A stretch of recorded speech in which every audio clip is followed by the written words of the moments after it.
Изменение федерального закона – дело не одного дня и месяца, порой на это уходят годы. Но принимать конкретные решения по бездомным собакам нужно было еще вчера. Решить проблему в той же Ухте планируют за счет муниципальной и республиканской поддержки собачьих приютов.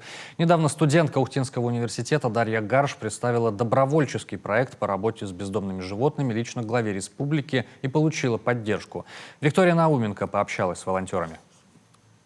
Больше ресурсов у приютов, меньше собак на улицах. Это основная идея проекта, который Дарья Гарш представила главе республики. В Ухтинском приюте «Хочу домой» работают 25 волонтеров и содержится около 130 животных, которым периодически находят новых хозяев. На самом деле сначала о поддержке вообще речи не было, была просто информационная, чтобы они узнали волонтеры, добровольцы и так далее. Но сейчас пошла политика поддержки приютов, так как бездомные собаки стали такой актуальной темой. Поэтому на самом деле со мной связались только по поводу данного приюта, но также на встрече с главой республики я узнала, что будут поддерживаться и остальные приюты. Владимир Уйба заявил, что добровольческие проекты по работе с бездомными животными республика взяла под патронаж. Целевая поддержка поможет отлавливать животных, предотвращать их бесконтрольное размножение, уверены волонтеры. Помощь будет актуальна, я сейчас объясню в чем. Как я считаю, это помощь в стерилизации даже горожанам. То есть это бесплатное введение стерилизации питомцев, кастрация точно так же, обоих полов, то есть собак.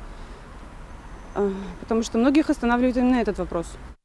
Наличие в городе оборудованных приютов для бездомных животных – это одно из требований федерального законодательства, и предписанные правила по их содержанию весьма жесткие. А республиканская поддержка как раз может привести существующие приюты в соответствие.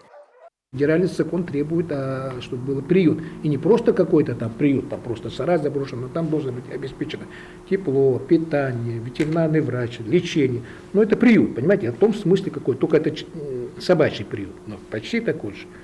Требования федерального закона очень такие жесткие.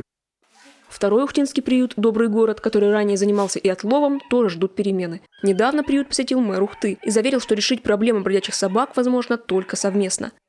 Я понимаю, все устали, у нас тут вообще психоз уже в поселке, все ходят, оглядываются. Я понимаю это, поэтому призываю, пожалуйста, люди, давайте мы немножко дадим времени, тем, кто должен этим заниматься.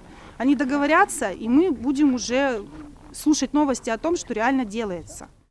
Сегодня в Добром городе примерно 250 собак. Вольеры заполнены до отказа, и забирать псов с улицы просто некуда. Сейчас началось строительство дополнительных вольеров, но движется все не так быстро. Не хватает денег и рабочих рук. Магомед Османов объявил, что муниципалитет готов оказывать приюту помощь, но при условии, что пойманные собаки не будут возвращаться на улицы.